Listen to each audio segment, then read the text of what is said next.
Students, previous class में हम लोगों ने फिनॉल के सभी केसेस डिस्कस कर लिए एसिडिक स्ट्रेंथ में। ठीक है, एक और टर्म समझने की कोशिश की, active methylene group. Beta dicarbonyl compound में जो बीच वाला CH2 होता है या कार्बन से अटैच हाइड्रोजन होता है वो काफ़ी ज़्यादा एसिडिक होता है, क्योंकि H+ के रूप में इसको निकालेंगे तो नेगेटिव चार्ज क्या होता है, दोनों तरफ से कार्बोनिल इसको रेजोनेंस स्टेबलाइज करता है।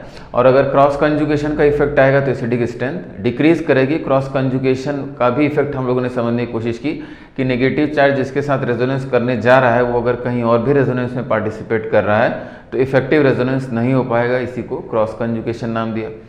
और लास्ट क्वेश्चन हम लोगों ने ये किया था कि भाई कार्बोक्सिलिक एसिड और फिनॉल में ज़्यादा एसिडिक कौन होता है, तो कार्बोक्सिलिक एसिड की एसिडिक स्ट्रेंथ फिनॉल के कंपैरिजन में काफ़ी ज़्यादा है। क्यों? क्योंकि जो कंजुगेट बेस कार्बोक्सिलेट आयन बना था, कार्बोक्सिलेट आयन में equivalent resonance with negative charge on electronegative oxygen था, जबकि फिनॉल में नेगेटिव चार्ज आप कार्बन पे डिलोकलाइज करा रहे हैं तो इफेक्टिव रेजोनेंस उसको नहीं कहेंगे। समझ में आ रही बात? तो फिनॉल का पीके वैल्यू 10 हो गया था और कार्बोक्सिलिक एसिड का रेंज 4 to 5। मतलब कभी भी कार्बोक्सिलिक एसिड या उसके डेरिवेटिव्स को फिनॉल या उसके डेरिवेटिव से कंपेयर हम नहीं करेंगे।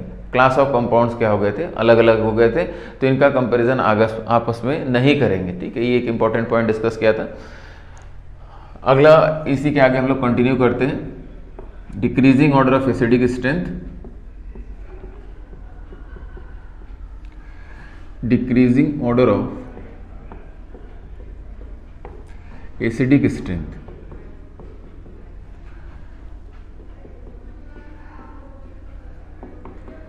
Decreasing order of acidic strength, तो 1 से ही शुरू करें। तो हमारा पहला एसिड जो है वो फॉर्मिक एसिड HCOH। ठीक है, इसको A कर देते हैं। फॉर्मिक एसिड हो गया। Benzoic acid,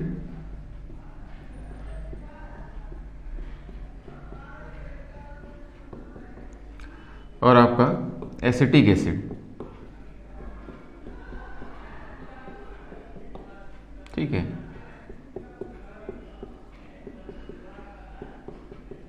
formic acid, benzoic acid and acetic acid and acetic acid. अच्छा, इनमें अगर एसिडिक स्ट्रेंथ कंपैरिजन किया जाए तो क्या आइडिया हो सकता है, तो फिर से अगर H+ निकाला जाए तो जो कंजुगेट बेस बनेगा उसकी अगर बात किया जाए तो आपका HC डबल बॉन्ड O-, ये फॉर्मेट आयन हो गया। C6H5C double bond O-, benzoate ion हो गया। और ये आपका CH3C double bond O-, acetate ion. ठीक है, this is format ion.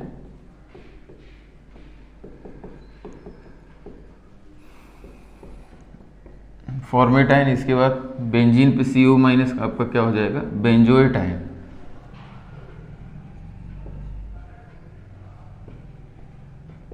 Benzoate ion, और ये आपका हो जाएगा एसिटेट आयन। समझ मेरी बात, format, benzoate and acetate ion. अब इनकी अगर स्टेबिलिटी का डिस्कशन किया जाए तो यहाँ CH3 तो आपका क्या लगा रहा है, प्लस आई इफेक्ट लगा रहा है। तो CH3 प्लस आई इफेक्ट लगा रहा है तो यहाँ डेल्टा माइनस करेगा, इसको डिस्टेबलाइज करेगा। बेंजीन की अगर बात करें तो बेंजीन का आप माइनस आई इफेक्ट अगर यहाँ एक बार सोचें, ये माइनस आई इफेक्ट लगा रहा है तो यहाँ रिलेटिवली डेल्टा प्लस की बात की जाएगी।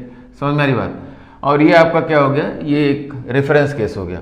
ठीक है, हाइड्रोजन को किसी इफेक्ट में हम लोग कंसिडर न करें, ये रेफरेंस केस हो गया। ठीक है, तो अगर इन दोनों का कंपैरिजन किया जाए तो इन दोनों में ज़्यादा एसिडिक कौन दिख रहा है? ठीक है, इन दोनों में ज़्यादा स्टेबल कौन दिख रहा है? इन दोनों में ज़्यादा स्टेबल ये दिख रहा है, तो ये कंजुगेट बेस थोड़ा अनस्टेबल हो गया। इन दोनों को कंपेयर करें तब पर ही बात समझ में आती है कि भाई इन दोनों को कंपैरिजन किया जाए तो CH3 प्लस आई इफेक्ट लग रहा है तो डिस्टेबलाइज कर रहा है। ठीक है, इसका मतलब अगर एसिडिक स्ट्रेंथ की बात किया जाए तो ये तो हमको समझ में आ रहा है कि फॉर्मिक एसिड की अगर बात करें HCOH, ये ज़्यादा एसिडिक हो जाएगा किससे, एसिटिक एसिड से, CH3COH। समझ में आ रही बात, ये तो ठीक बात है। ठीक है, क्योंकि CH3 का plus I effect electron donating effect है। दूसरा एक कंक्लूजन हमने क्या ड्रॉप किया कि अगर आप बेंजोइक एसिड की बात करें C6H5COH, तो इसमें हमने माइनस आई इफेक्ट की बात किया तो ये आपका CH3COH। इससे ज़्यादा एसिडिक हो गया, ये बात भी समझ में आती है, ठीक है। ये पॉइंट क्लियर हो रहा है। तो ये दोनों एसिडिक स्ट्रेंथ तो क्लियर है। CH3 का plus I effect hydrogen reference case हो गया, और इसका बेंजोइक एसिड का हमने माइनस आई इफेक्ट, बेंजीन का माइनस आई इफेक्ट की बात किया, तो इसकी एसिडिक स्ट्रेंथ इससे ज़्यादा हो गई। अच्छा, अगर पीके वैल्यूज़ की हम बात करें तो पीके वैल्यू यहाँ याद भी करना है। इसका पीके वैल्यू 3.7 होता है, ये आपका पीके वैल्यू 4.2 होता है, और ये आपका 4.7 होता है, ठीक है। इसका मतलब फाइनल जो हमारी एसिडिक स्ट्रेंथ का ऑर्डर आया, तो सबसे ज़्यादा एसिडिक कौन हो गया? फॉर्मिक एसिड, उसके बाद बेंजोइक एसिड, याद आ रहा है, lower the pK value stronger the acid, और उसके बाद क्या हो गया? Acetic acid. समझ में आ रही बात? Formic acid, benzoic acid and acetic acid, ठीक है। ये आपका फाइनल एसिडिक स्ट्रेंथ का ऑर्डर है, इसको याद रखना है, ठीक है। फॉर्मिक एसिड का पीके वैल्यू 3.7, बेंजोइक एसिड का आपका 4.2 और एसिटिक एसिड का 4.7, ठीक है। अब यहां लेकिन अभी भी एक क्वेश्चन है, ठीक है, जिसको समझना बाकी है कि सर फॉर्मिक एसिड और बेंजोइक एसिड का कंपैरिजन नहीं समझ में आ रहा है, इसको कैसे कंपेयर करेंगे? अगर आप कह रहे हैं यहाँ ये कोई इफेक्ट नहीं लगा रहा है और यहाँ ये माइनस आई इफेक्ट लगा रहा है, तो इसका मतलब इसको तो ज़्यादा एसिडिक होना चाहिए या इसको ज़्यादा स्टेबल होना चाहिए। समझ में आ रही बात? अगर C6H5 के माइनस आई इफेक्ट की आप बात कर रहे हो, ठीक है, लेकिन वैल्यूज तो उसको जस्टिफाई नहीं करी। वैल्यूज कह रही हैं कि फॉर्मिक एसिड सबसे स्ट्रॉन्ग एसिड, उसके बाद बेंजोइक एसिड, उसके बाद एसिटिक एसिड। तो ये तो हमको समझ में आ रहा है, ये भी समझ में आ रहा है, लेकिन इनको कंपैरिजन करना है तो ये नहीं समझ में आ रहा है, ठीक है। ये कंपैरिजन समझ में नहीं आ रहा है, ठीक है। तो उसको जरा समझने का प्रयास किया जाए।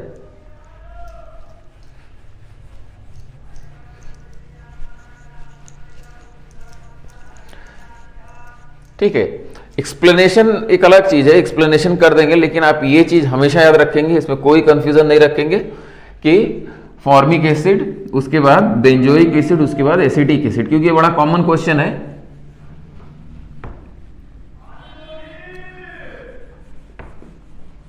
और वैल्यूज भी इसमें याद रखेंगे।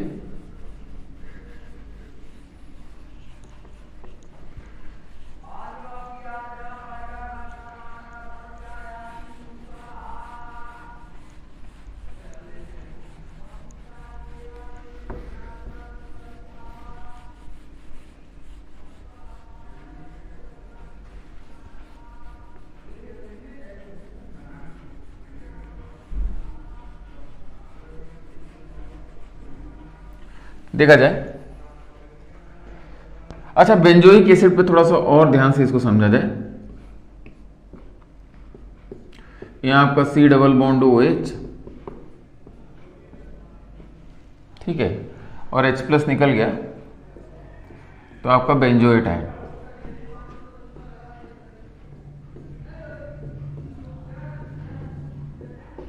ठीक है, ये आपका बेंजोएट आयन हो गया, बेंजोएट आयन। अब यहां हो क्या रहा है, फिर से समझने की कोशिश करिए। ये निगेटिव चार्ज तो इसके साथ जाके रेजोनेंस स्टेबलाइजेशन करने की कोशिश कर रहा है, ठीक है।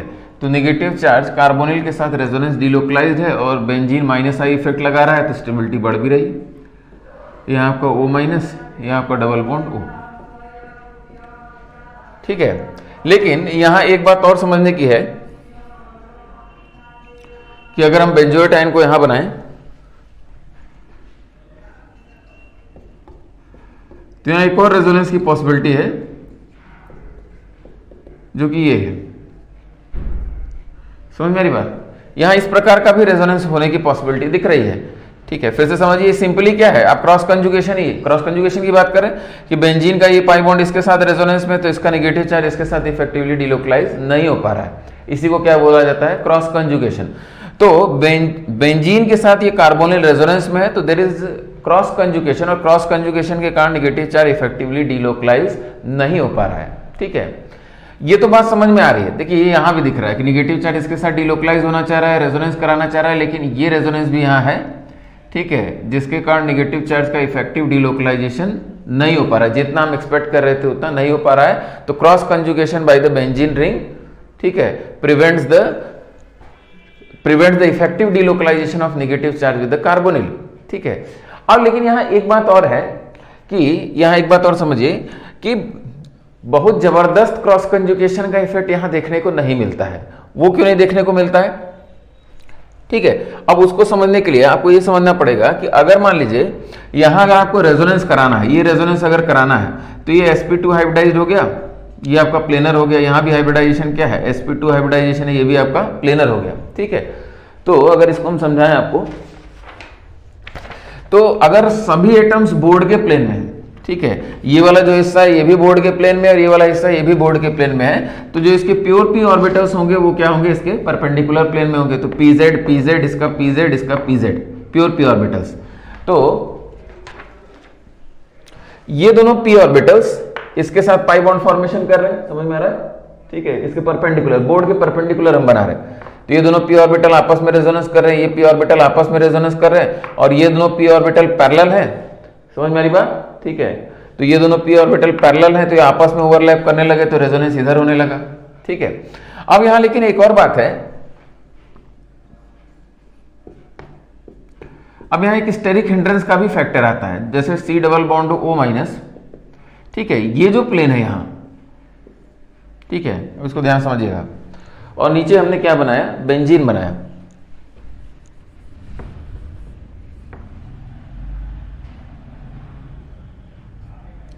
ये क्या हो गया आपका, बेंजीन हो गया,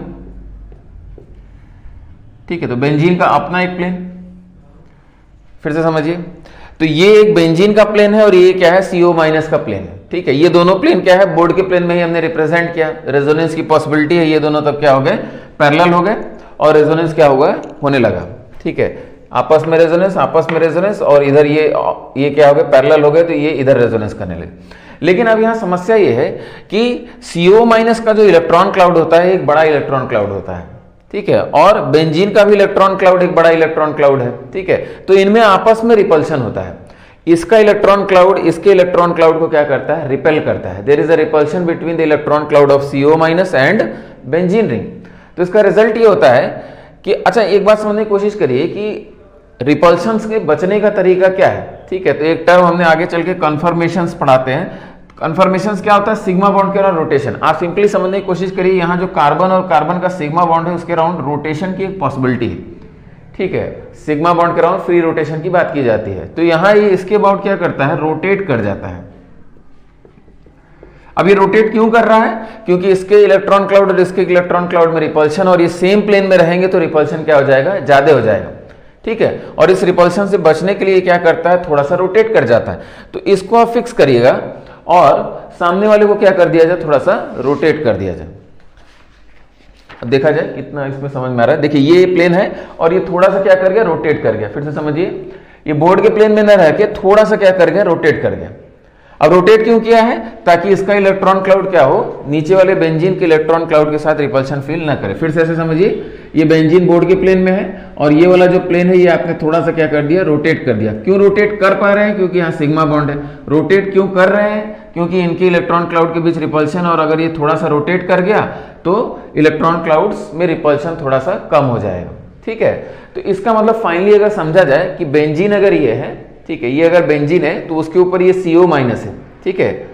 तो अगर ये एकदम एक प्लेन में रहेंगे तब तो रेजोनेंस बढ़िया हो रहा है, लेकिन अगर ये थोड़ा सा रोटेट कर गया, ठीक है, तो अगर ये रोटेट कर गया तो इसके p ऑर्बिटल्स भी क्या करेंगे, रोटेट कर रहे हैं, और p ऑर्बिटल्स रोटेट कर रहे हैं तो अब ये p ऑर्बिटल्स एक दूसरे के एकदम पैरेलल नहीं रह पाएंगे।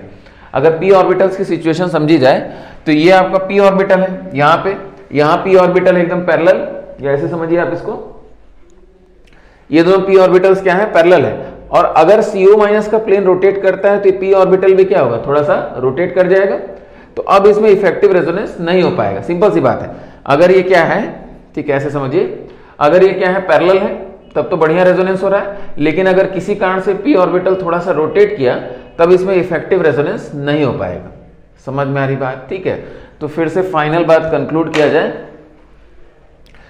कि बेंजोइक एसिड में आपने H+ निकाला, बेंजोएट आयन बना, बेंजोएट आयन में नेगेटिव चार्ज रेजोनेंस कर रहा है, इसके साथ अच्छा रेजोनेंस हो रहा है। उसके बाद हम एक्सपेक्ट कर रहे हैं कि एसिडिक स्ट्रेंथ तो बढ़ गई और C6H5 माइनस हाई इफेक्ट लगा रहा है। लेकिन हमको सीधे सीधे एक बात और दिख रही है कि ये कार्बोनिल बेंजीन के पाई बॉन्ड के साथ रेजोनेंस में, तो ये रेजोनेंस होने लगेगा तो इसका रेजोनेंस का पावर क्या हो जाएगा, घट जाएगा। स्टेबलाइजेशन क्या हो जाएगा, इस नेगेटिव चार्ज का घट जाएगा, जिसको हम लोग ने क्रॉस कंजुगेशन नाम दिया था। लेकिन एक बात और कि जब इसको और इसको रेजोनेंस करना है, ठीक है। ये C डबल बॉन्ड हो और ये C डबल बॉन्ड C को आपस में क्या करना है, रेजोनेंस करना है। तो दोनों के p ऑर्बिटल्स को क्या होना चाहिए, पैरेलल होना चाहिए।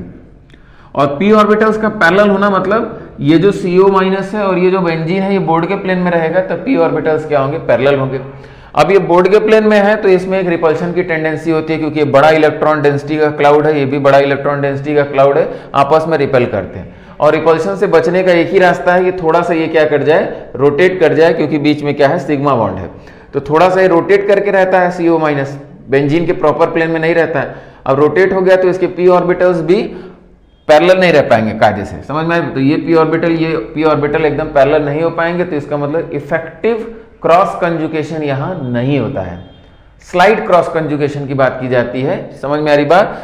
तो there is a slight effect of cross conjugation between the pi bond of benzene and pi bond of the carbonyl. बहुत बढ़िया क्रॉस कंजुगेशन नहीं, समझ में आ रही बात। Slight effect of cross conjugation. क्यों स्लाइड इफेक्ट, क्योंकि ये दोनों क्या होते हैं, एग्जैक्टली पैरेलल, एग्जैक्टली प्लेनर नहीं होते हैं, ठीक है। और p ऑर्बिटल्स एकदम पैरेलल नहीं हो पाए, ठीक है। तो इस बात को लिख लेते हैं, there is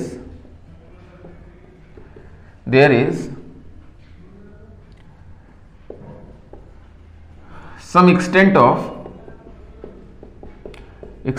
cross conjugation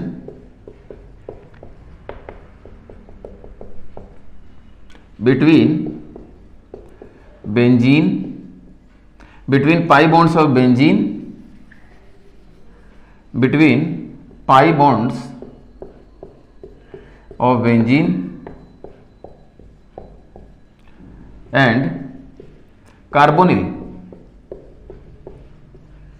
which prevents the effective stabilization of the negative charge in the benzoate, which prevents the effective stabilization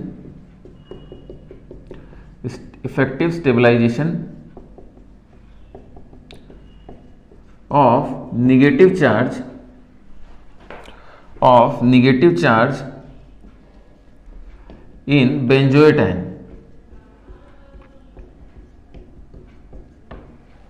which prevents the effective stabilization of negative charge in the benzoate ion. अब सारी बातों को फिर से conclude किया जाए। ये सारी कहानी इसलिए हो रही है ताकि हम फॉर्मिक एसिड से कंपैरिजन कर पाए। तो अगर फॉर्मिक एसिड की बात किया जाए तो फिर से समझिए बात को, जब हम फॉर्मिक एसिड से कंपेयर कर रहे हैं तो formic acid is a stronger acid, ठीक है, in comparison to benzoate ion. यहाँ पी के वैल्यू क्या हो गया, 4.2 हो गया। तो फिर से समझा जाए कि फॉर्मिक एसिड क्यों स्ट्रॉन्गर एसिड हो गया, जबकि इसमें हम C6H5 का माइनस आई इफेक्ट बात कर रहे थे, ठीक है।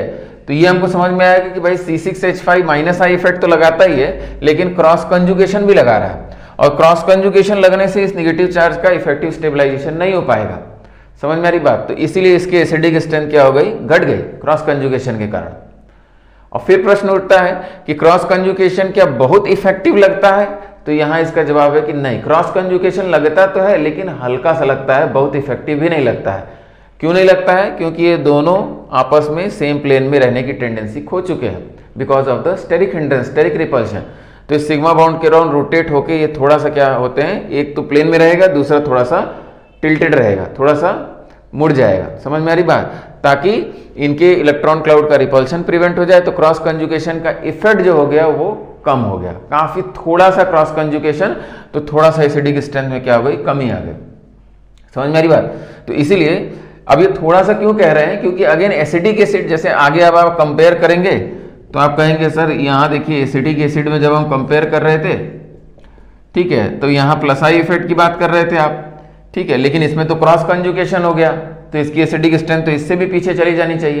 तो वही हम एक्सप्लेन कर रहे हैं, इसमें क्रॉस कंजुगेशन होता तो है लेकिन उतना स्ट्रॉन्ग क्रॉस कंजुगेशन नहीं हो पाता है because of the loss of coplanarity of the benzene and CO minus, ठीक है। तो इतना स्ट्रॉन्ग क्रॉस कंजुगेशन का इफेक्ट भी नहीं आ पाता है, ठीक है।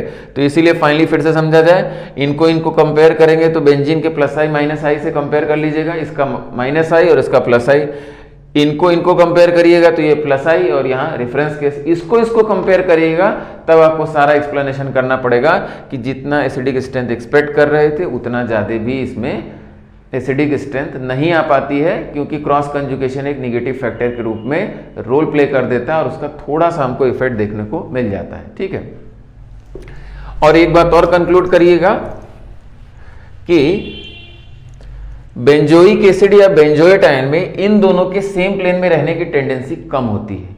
ठीक है, क्यों कम होती है? Because of the steric hindrance.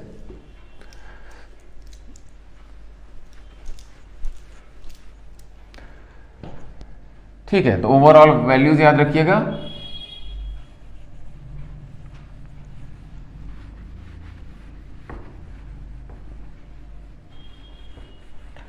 अच्छा, वैल्यूज के सपोर्ट में ही हम जस्टिफिकेशन कर रहे हैं, समझ में आ रही बात? हमें वैल्यूज पता थी तब हम इसको जस्टिफाई कर रहे हैं कि भाई किस किस पॉसिबल एक्सप्लेनेशन से इसको जस्टिफाई किया जा सकता है। समझ में आ रही बात? ठीक है,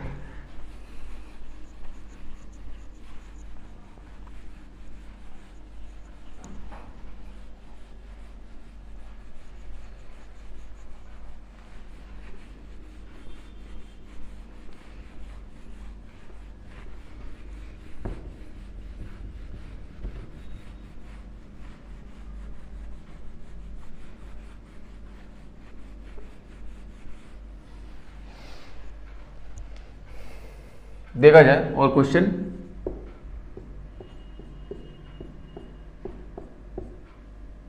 यहां आपका COH हो गया और यहां हमने ग्रुप्स अटैच कर दिए Z equals to NO2 CHO Cl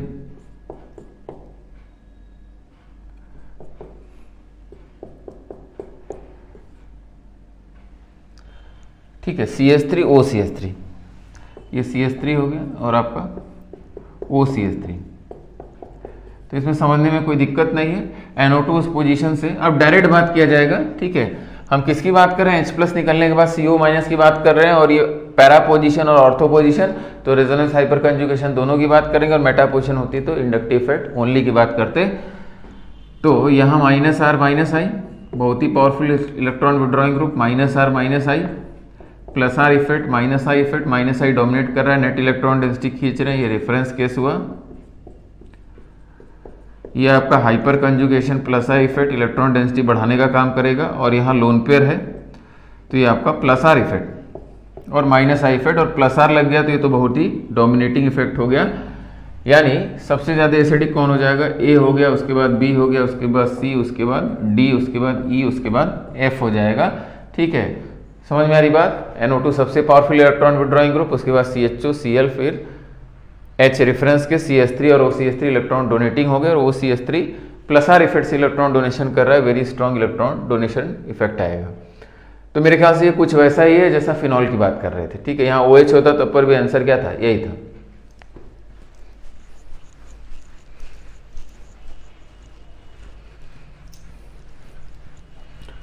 अब बेंजोइक एसिड में एक और खास बात समझने की कोशिश करते हैं।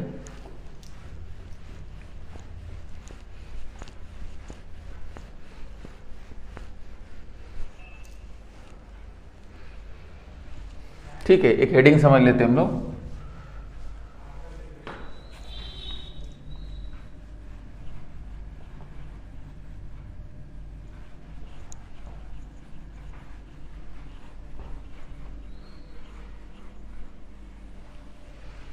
ठीक है, या एक और क्वेश्चन कर लेते हैं।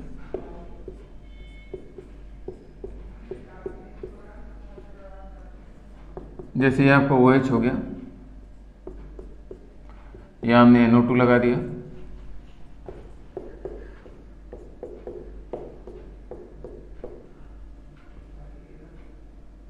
यहाँ आपका COH हो गया, यहाँ इलेक्ट्रॉन डोनेटिंग ग्रुप लगा दिया,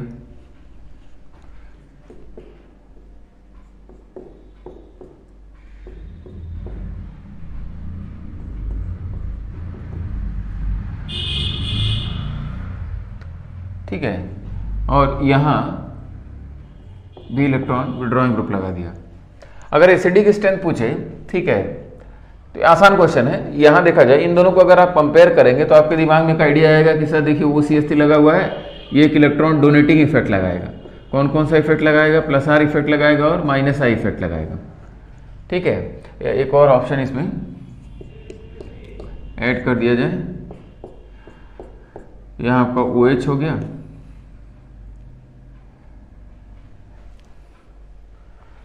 ठीक है, इसको रहने देते हैं।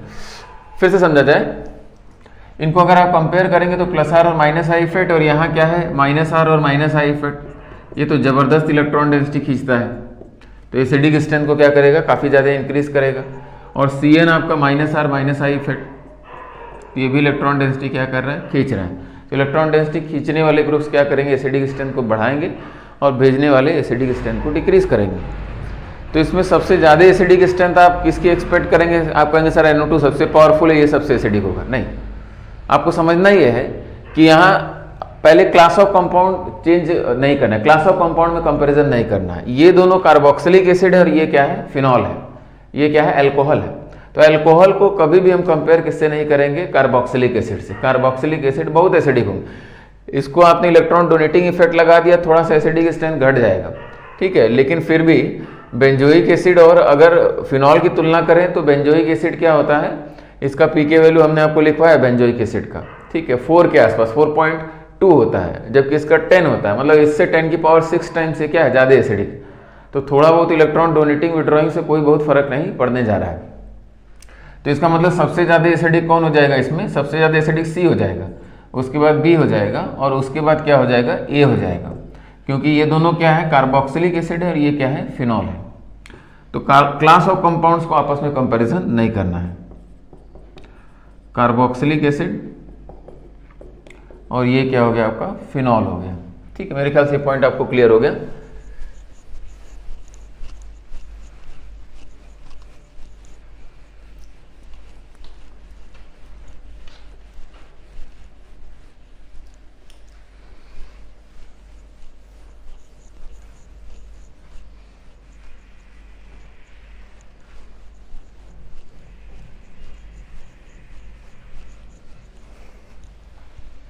अगला पॉइंट एक समझते हैं हम लोग, ortho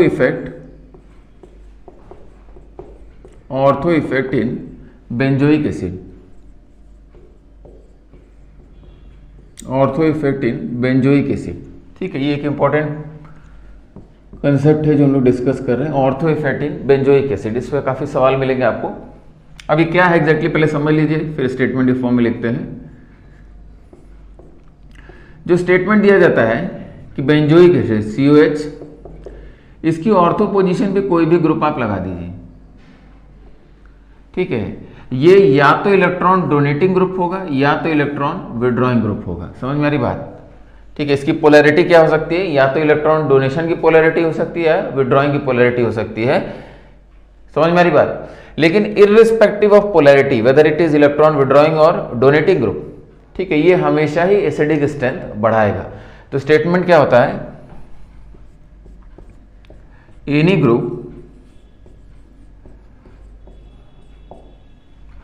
group at ortho position of benzoic acid, any group at ortho position of benzoic acid irrespective of polarity,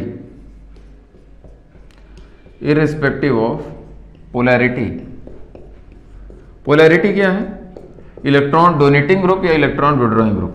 electron donating group और इलेक्ट्रॉन विड्रॉइंग ग्रुप, ठीक है, irrespective of polarity will increase the acidic strength, will increase the acidic strength,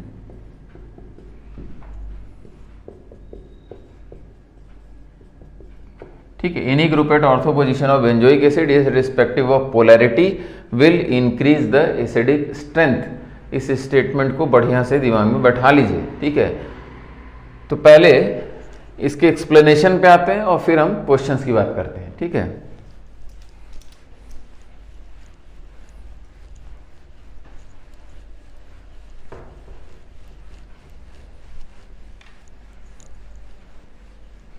ठीक है। तो जैसे हम यहाँ example समझिए, जैसे यहाँ NO2 लगा दिया तो NO2 तो एक इलेक्ट्रॉन खींचने वाला ग्रुप है, एसिडिक स्ट्रेंथ बढ़ाएगा ही, ठीक है। लेकिन जितना बढ़ाना चाहिए NO2 का इफेक्ट -R -I इफेक्ट जितना हम एक्सपेक्ट कर रहे हैं बढ़ाएगा, यहाँ बढ़ाएगा NO2 उससे कहीं ज़्यादा यहाँ से बढ़ाएगा ऑर्थो पोजीशन से। समझ में आ रही बात। या CH3 की बात करें तो CH3 एक इलेक्ट्रॉन डोनेटिंग ग्रुप है, लेकिन CH3 अगर ऑर्थो पोजीशन पे लग गया बेंजोइक एसिड के तो एसिडिक स्ट्रेंथ को बढ़ा देगा, ठीक है, यही मतलब है। तो any group at ortho position of benzoic acid will increase the acidic strength irrespective of polarity. अब इसका एक्सप्लेनेशन क्या है कि यहाँ C डबल बॉन्ड OH, ठीक है, एक्सप्लेनेशन हम लोग पहले ही कर चुके हैं। यहाँ एक बात समझने की कोशिश करिए, हमने आपको एक बात पहले ही बताया था कि यहाँ बेंजीन और COH या CO- कुछ भी कहिए, तो ये एक बड़ा ग्रुप है और ये भी एक क्या है, बड़ा ग्रुप है। तो इनके इलेक्ट्रॉन क्लाउड और इनके इलेक्ट्रॉन क्लाउड आपस में रिपेल कर रहे हैं, तो इनकी सेम प्लेन में रहने की टेंडेंसी पहले से भी कम है, ठीक है। ये सेम प्लेन में रहना नहीं चाहते हैं, क्यों? क्योंकि रिपल्शन है, सेम प्लेन में रहने की टेंडेंसी इनकी क्या होती है, कम होती है, ठीक है, बिकॉज ऑफ द रिपल्शन। तो इस बेंजीन और इस COH या CO-H+ निकलने के बाद उनकी पहले से भी टेंडेंसी कम होती है कि सेम प्लेन में रहा जाए। लेकिन जैसे ही आपने ग्रुप यहाँ लगा दिया, अब भीड़ क्या हो गई, बहुत ज्यादा बढ़ गई, ठीक है। जैसे अगल बगल ग्रुप आ गए तो अब इनका भी इलेक्ट्रॉन क्लाउड आपस में रिपल्शन करने लगेगा, तो भीड़ क्या हो गई, बहुत ज्यादा बढ़ गई। तो देखा जाए सिचुएशन क्या हुई, तो यहां आपने H+ निकाला, CO- बना दिया और यहां क्या हो गया, ये ग्रुप लगा हुआ है। ध्यान से सुनिएगा कि यहां जो ग्रुप लगा हुआ है वो पहले से जो टेंडेंसी थी सेम प्लेन में न रहने की, उसको एकदम बढ़ा दिया, अचानक से बढ़ा दिया, क्योंकि बगल में ग्रुप आने से स्टेरिक हिंड्रेंस बढ़ जाएगा। समझ में आ रही बात। तो उस टेंडेंसी को बढ़ा दिया, मतलब अब ये CO- बेंजीन के प्लेन में नहीं आना चाहता है, नहीं आना चाहता है। तो ये बात पहले से भी थी, अब आएगा भी नहीं, क्योंकि बगल में एक और ग्रुप आ गया, उसको और एक्सक्यूज मिल गया कि नहीं अब तो हम सेम प्लेन में नहीं आएंगे, क्योंकि क्या है, बहुत ज्यादा भीड़ बढ़ जाएगी, पहले से भी भीड़ थी, ठीक है। तो अब ये जो CO- है, फिर से समझने की कोशिश करिए, ये आपका बेंजीन का प्लेन हो गया, ठीक है, और ये क्या है आपका COH या CO-, ठीक है। तो CO- और या COH और बेंजीन आपस में एक प्लेन में रहने की टेंडेंसी कम रखते हैं, थोड़ा सा रोटेट करने की टेंडेंसी में है कि भाई रोटेट हो जाए थोड़ा सा, ठीक है। इसीलिए ओवरलैप क्रॉस कंजुगेशन का इफेक्ट उतना आ भी नहीं रहा था, ठीक है। इफेक्ट तो था लेकिन उतना नहीं देखने को मिल रहा था। लेकिन जैसे ही एक और ग्रुप यहाँ ऑर्थो पोजीशन पे आ गया बेंजीन पे, तो अब क्या करेगा, अब ये एकदम रोटेट कर जाएगा, कहेगा नहीं अब हम एकदम सेम प्लेन में तो नहीं आएंगे, ठीक है। तो अब ये रोटेट कर गया, इसका मतलब क्रॉस कंजुगेशन का इफेक्ट क्या हो गया, खत्म होने लगेगा। समझ में आ रही बात। तो इसका मतलब कहने का कि ये जो ग्रुप है यहाँ, ये स्टेरिक हिंड्रेंस प्रोड्यूस करेगा, जिसके कारण ये रोटेट हो जाएगा, और रोटेट होने के कारण ये क्रॉस कंजुगेशन की जो इधर से टेंडेंसी थी वो खत्म होने लगेगी, क्रॉस कंजुगेशन की टेंडेंसी खत्म होने लगेगी। और जब क्रॉस कंजुगेशन की टेंडेंसी खत्म होने लगेगी, ये आपका रोटेट कर रहा है, क्रॉस कंजुगेशन की टेंडेंसी खत्म होने लगेगी, तब ये इसके साथ क्या करेगा, इफेक्टिव रेजोनेंस करेगा, इफेक्टिव रेजोनेंस, इफेक्टिव रेजोनेंस। समझ में आ रही बात, ठीक है। तो फिर से समझिए, स्टेटमेंट क्या दिया जाता है, any group at ortho position of benzoic acid prevents the coplanarity of CO- with the benzene ring and hence preventing the cross conjugation and there is effective delocalization of the negative charge in the conjugate base। समझ में आ रही बात, ये इसका one of the explanation है, ठीक है। देखिए एक बात समझने की कोशिश करिए, ये ऑर्थो पोजीशन से जो भी इफेक्ट यहां डालेगा उसको ऑर्थो इफेक्ट की कैटेगरी में पढ़ा जाता है। तो जो मेजर इफेक्ट उसमें होता है, नंबर 1 इफेक्ट होता है वो prevention of coplanarity. There are other effects also, ठीक है। मान लीजिए ग्रुप यहाँ H+ निकलने के बाद हाइड्रोजन बॉन्डिंग कर लिया, तो हाइड्रोजन बॉन्डिंग कर लिया तो स्टेबलाइजेशन हो गया ऑर्थो पोजीशन से, तो वो एक फैक्टर हो सकता है एसिडिक स्ट्रेंथ बढ़ाने का, ठीक है। और भी फैक्टर्स होते हैं, ठीक है। तो इसको लिखते हैं ऑर्थो इफेक्ट। ऑर्थो इफेक्ट क्या होता है इसको समझाते हैं। ऑर्थो इफेक्ट देखिए एक जनरल टर्म है, ऑर्थो पोजीशन से जो इफेक्ट लग रहे हैं वो ऑर्थो इफेक्ट है, ठीक है। अब इस पर्टिकुलर कंटेक्स्ट में ऑर्थो इफेक्ट से एसिडिक स्ट्रेंथ बढ़ रही है, अब उसको समझा जाए क्यों। तो ऑर्थो इफेक्ट में पहला इफेक्ट क्या पढ़ा हम लोगों ने, any group at ortho position, any group at ortho position of benzoic acid prevents the coplanarity of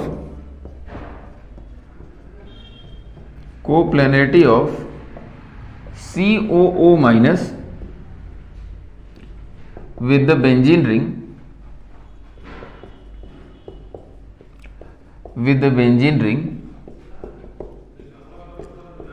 and hence prevents the cross conjugation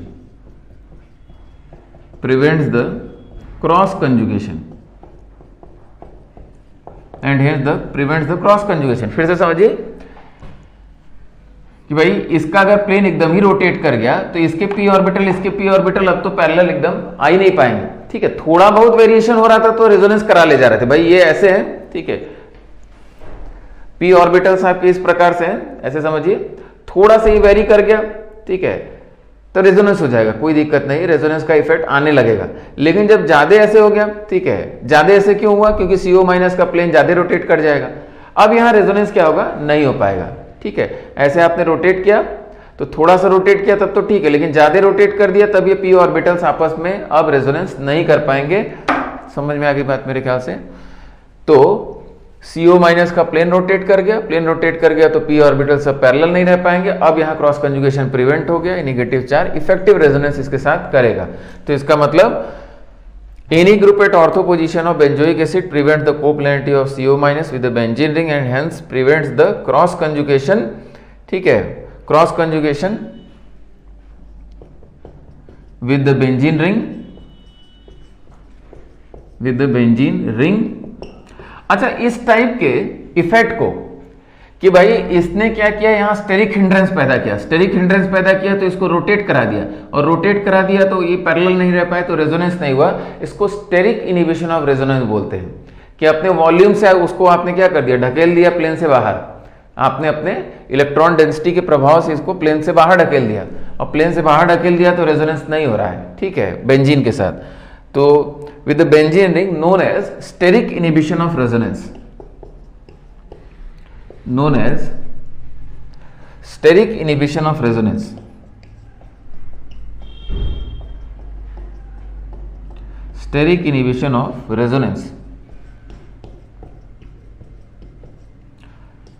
SIR, known as steric inhibition of resonance। समझ में आ रही बात, SIR इफेक्ट।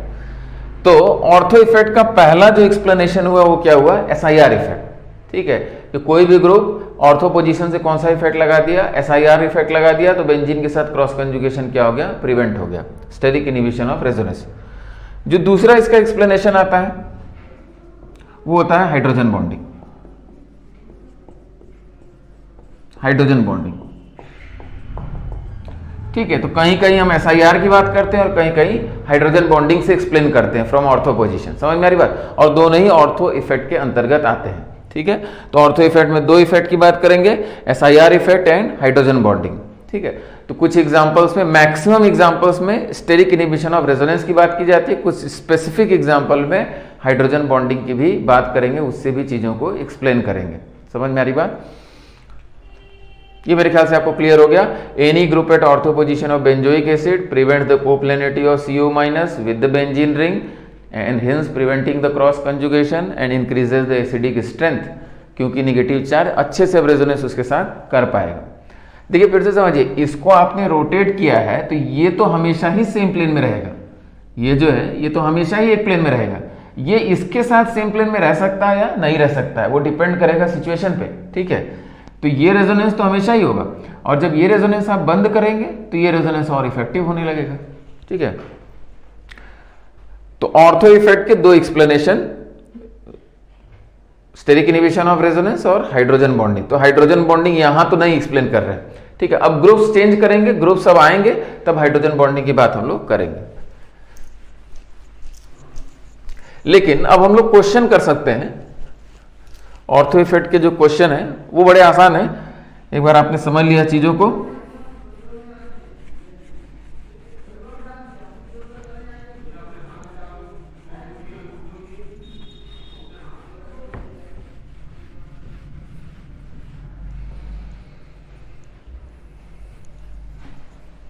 चलिए सभी questions देखते हैं कितने क्वेश्चन हम लोग कर पाते हैं।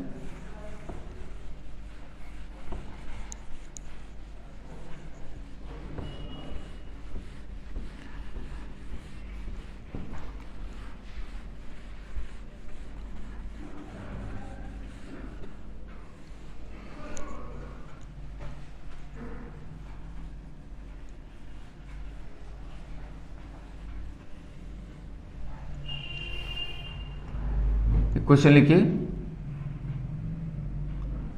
Arrange in decreasing order of acidic strength.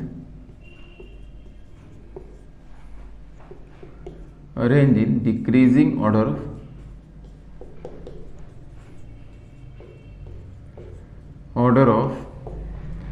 Acidic strength.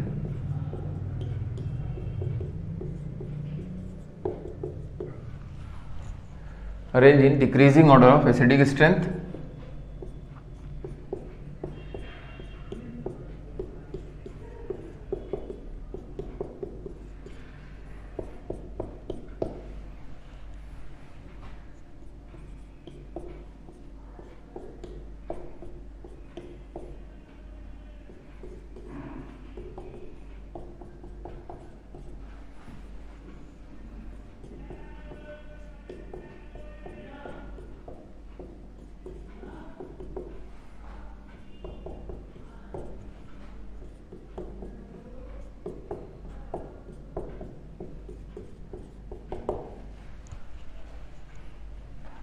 तो NO2 की अगर बात करें तो NO2 यहां अगर बात करें ऑर्थो पोजीशन पे, तो ऑर्थो पोजीशन पे एसिडिक स्ट्रेंथ तो बढ़ाएगा, ठीक है। अच्छा, ऑर्थो इफेक्ट कहीं कहीं बहुत स्ट्रांग इफेक्ट शो करता है, ठीक है। वैसे तो ये अपने आप में एक बड़ा स्ट्रांग इफेक्ट है। तो यहां अगर बात करें तो यहां अगर आपको समझना है कि ये सर -R इफेक्ट बोल रहे हैं, -I इफेक्ट बोल रहे हैं, और एक बड़ी बात ऑर्थो इफेक्ट भी बोल रहे हैं, ठीक है। इस तरीके से इसको समझिए कि -R -I तो लग ही रहा है और ऑर्थो इफेक्ट एडिशनल लग गया, और ऑर्थो इफेक्ट ने इसकी कोप्लेनिटी का लॉस करा दिया और इसका क्रॉस कंजुगेशन बेंजीन के साथ प्रिवेंट हो गया, इफेक्टिव रेजोनेंस हो गया। समझ में आ रही बात? और वैसे तो NO2 इलेक्ट्रॉन खींचने वाला इफेक्ट लगा ही रहा है, समझ में आ रही बात? तो और यहां से क्या है -I ओनली, और यहां से आपका -R -I इफेक्ट, समझ में आ रही है? और वो रेफरेंस केस हो गया। या कुछ लोग यहाँ -R -I ना लिख के सीधे ऑर्थो इफेक्ट लिख देते हैं और ऑर्थो इफेक्ट से एसिडिक स्ट्रेंथ बहुत ज्यादा बढ़ गई, ऐसा आइडिया करते हैं, ठीक है। लेकिन हम लोग क्या -R -I लग रहा है, उसके अलावा एडिशनल ऑर्थो इफेक्ट लग रहा है, इस तरीके से इसको समझ रहे हैं, ठीक है। -R लगाने का मतलब फिर से समझिए, पॉजिटिव चार्ज इसके नीचे, पॉजिटिव चार्ज इसके नीचे और पॉजिटिव चार्ज इसके नीचे, और इसके नीचे अगर पॉजिटिव चार्ज CO- के नीचे अगर पॉजिटिव चार्ज जा रहा है तो वो चीजों को स्टेबलाइज करेगा। समझ में आ रही बात? CO- एक इलेक्ट्रॉन डेंसिटी है और उसके नीचे अगर पॉजिटिव चार्ज भेज रहे हैं तो भाई स्टेबिलिटी तो आने जा रही है। तो बिल्कुल -R -I से स्टेबलाइज कर रहा है और क्रॉस कंजुगेशन को प्रिवेंट कर दे रहा है, ठीक है, बाय इट्स ऑर्थो इफेक्ट। तो सबसे ज्यादा एसिडिक हो गया A। देखिए, अगर यहां एक बात समझने की कोशिश करिए, अगर आप ऑर्थो इफेक्ट नहीं भी कहते तो आप यहां बोलते -I मैक्सिमम, -I क्या हो गया? मैक्सिमम हो गया। ये -I मैक्सिमम लिखा है, -I मैक्सिमम, और यहां -I मिनिमम। तो कंपैरिजन करने में कोई दिक्कत नहीं थी आपको, आप बोलते कि -R -I मैक्सिमम, ये तो सबसे एसिडिक होगा। इसके बाद क्या हो जाएगा? C हो जाएगा। समझ में आ रही बात? उसके बाद -I ओनली मतलब B हो गया, उसके बाद क्या हो गया? D हो गया। लेकिन एडिशनल जो ऑर्थो इफेक्ट लगा है तो वैल्यूज में काफी चेंज आ जाता है, तो A और C की एसिडिक स्ट्रेंथ में काफी अंतर आ जाता है, समझ में? लेकिन हम लोग को ऑर्डर से मतलब है, तो ऑर्डर तो हम वैसे भी लिख ले जाएंगे, ठीक है। तो A, उसके बाद C, उसके बाद B, उसके बाद D, एडिशनल इफेक्ट लग गया ऑर्थो पोजीशन से, ऑर्थो इफेक्ट।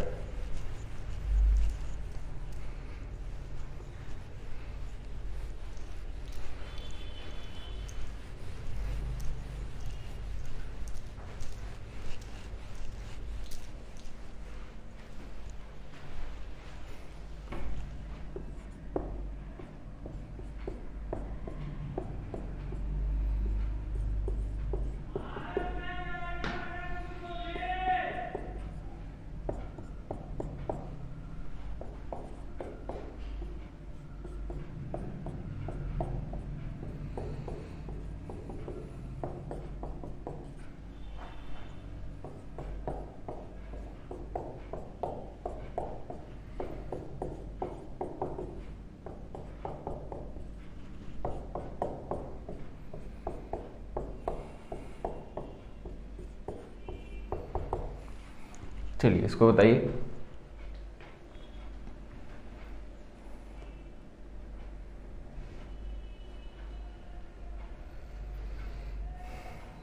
यहां क्या हो जाएगा, तो फिर से समझा जाए, यहां कौन सा इफेक्ट की बात किया जाए, यहां आपका क्या है, ऑर्थो इफेक्ट, ऑर्थो इफेक्ट। अब यहां अपने आपको कंफ्यूज नहीं करना है। CH3 ऑर्थो पोजीशन से एसिडिक स्ट्रेंथ क्या करेगा, बढ़ाएगा। अब कोई कहे सर हाइपर कंजुगेशन प्लस आई लगता है, ठीक है, हाइपर कंजुगेशन प्लस आई लग गया, ऑर्थो इफेक्ट भी लग गया, समझ में आ रही बात। तो किसके इफेक्ट की बात किया जाए, कौन डोमिनेट करेगा। तो आपको स्टेटमेंट याद रखना है। स्टेटमेंट क्या है कि any group at ortho position of benzoic acid increases the acidic strength. तो एसिडिक स्ट्रेंथ तो बढ़ने वाली है, इसका मतलब डोमिनेट कौन कर रहा है, ऑर्थो इफेक्ट ही डोमिनेट कर रहा है, ठीक है, क्योंकि CH3 आने से इसका प्लेन चेंज हो जा रहा है, प्लेन चेंज हो जा रहा है, तो यहाँ से क्रॉस कंजुगेशन प्रिवेंट हो रहा है, समझ में आ रही बात। तो इसका मतलब एसिडिक स्ट्रेंथ तो बढ़ा देगा। तो इसलिए सीधे सीधे लिखा जाए कि भाई ऑर्थो इफेक्ट है और यहाँ एसिडिक स्ट्रेंथ क्या हो जाएगी, इंक्रीज कर जाएगी, ठीक है। यहाँ ए स्टैंड कर रहा है acidic strength, acidic strength increase कर जाएगी। यहाँ देखा जाए ये plus I only acidic strength को डिक्रीज करने वाला काम। ये आपका क्या है, hyper conjugation and plus I effect, hyper conjugation and plus I effect, ठीक है। ये एसिडिक स्ट्रेंथ को क्या करेगा, डिक्रीज करेगा। यानी यहाँ ऑर्डर क्या हो जाएगा, सबसे ज़्यादा एसिडिक स्ट्रेंथ ए की हो गई, उसके बाद आपका डी हो जाएगा, उसके बाद क्या हो गया आपका बी ऑप्शन हो गया, और ये सबसे ज़्यादा इलेक्ट्रॉन डोनेटिंग हो गया, सी हो गया। तो CH3 एक इलेक्ट्रॉन डोनेटिंग ग्रुप होने के बावजूद एसिडिक स्ट्रेंथ को क्या कर रहा है, इंक्रीज कर रहा है फ्रॉम द ऑर्थो पोजीशन। तो ये आप ऑर्डर याद रखिएगा, ठीक है। इसके बाद हम लोग नेक्स्ट क्लास में कंटिन्यू करेंगे, ठीक है। तो ऑर्थो इफेक्ट तक बढ़िया से इसको समझ लीजिएगा, ठीक है। Thank you.